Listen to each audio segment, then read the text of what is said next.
संत कबीर नगर जिला खलीलाबाद थाना अंतर्गत एक घटना घटित हुई है। अध्यक्ष जी हैं, उनका परिचय लेंगे और पूछेंगे इस घटना के प्रकरण को लेकर क्या कहना चाहेंगे। सर, आपका परिचय। सबसे पहले तो आपको धन्यवाद देता हूं जी। परिचय के कड़ी में हमारा नाम है महेंद्र राजभर, सुहेल देव स्वाभिमान पार्टी अध्यक्ष हूं। सर, नंदिनी राजभर का देख रहे हैं कि चाकू मारकर निर्मम हत्या कर दी गई। आप इस संदर्भ में उनके घर पर आए, क्या कहना चाहेंगे सर? नंदिनी राजभर की जो हत्या हुआ है ये बहुत घोर अपराध हुआ है, ठीक ना जी। ये बहुत घोर अपराध हुआ है। अपराध करने वाले लोगों को इसका माकुल उनको सज़ा मिलना चाहिए जी। तो क्या लगता है सर, उसके हत्या के पीछे का राज जान सकते हैं, कैसे उनकी हत्या हुई सर? नहीं, यहाँ जो हम लोग चल करके आए हैं, आने के बाद जो हम लोगों को जानकारी मिला है कि ज़मीन का कोई पुराना रंजिश का मामला था, उसी ज़मीन के रंजिश के मामले को लेकर के ये घटना घटित हुआ है जी। ये जो मुझे जानकारी यहाँ के लोगों से मिला है वो मैं आपको बता रहा हूँ जी।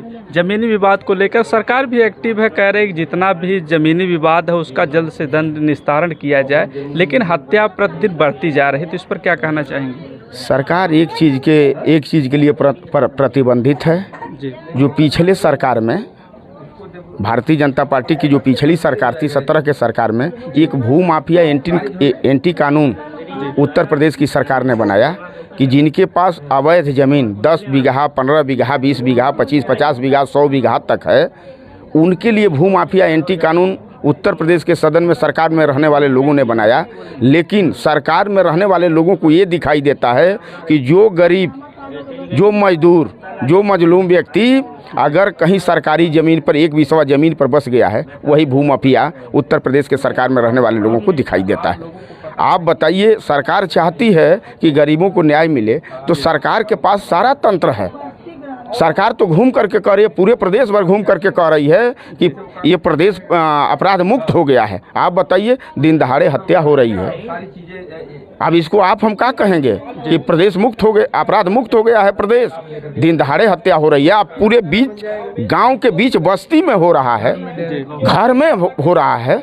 बताइए कितना बड़ा अपराध है। इसके पहले नंदिनी राजभर का हत्या होने से पहले उसी ज़मीन के मामले के विवाद को लेकर के 10 दिन पहले उनके ससुर की हत्या हुआ था। इसके बाद भी प्रशासन और उत्तर प्रदेश की जो सरकार है, सरकार में रहने वाले जो लोग हैं घूम करके कह रहे हैं कि अपराध मुक्त हो गया प्रदेश। आप बताइए, 10 दिन पहले हत्या होती है, प्रशासन के लोग अगर सक्रिय होते, 50 बरस के मुकदमा आज तहसील में, कलेक्टरी में, दीवानी में चल रहा है और सरकार के लोग कह रहे हैं कि गरीबों को न्याय मिलना चाहिए।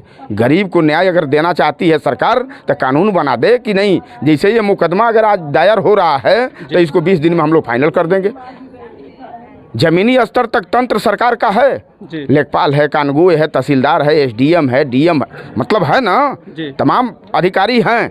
चैनल बाई चैनल उनके लोग हैं। तो भाई चैनल बाई चैनल अगर आपके लोग हैं तो तमाम खेसरा खेतौनी आपके दफ्तर में तो है। आप दफ्तर के माध्यम से जानकारी कर लीजिए, वहाँ पहुँच करके अपने लोगों के माध्यम से उसकी जानकारी करा लीजिए। अगर व्यक्ति सही है, कमजोरी व्यवस्था में वो कब्जा नहीं जमीन पा रहा है, तो प्रशासन का काम है कमजोर व्यक्ति के साथ खड़ा होकर के कमजोर व्यक्ति को न्याय दिलाना प्रशासन का। आज सर, नंदिनी इस दुनिया में नहीं रही, उसकी हत्या कर दी गई और सरकार भी लगी हुई है इस परिवार को मदद के लिए, लेकिन आप भी मिले तो क्या लगता है इस परिवार को न्याय मिलेगा सर?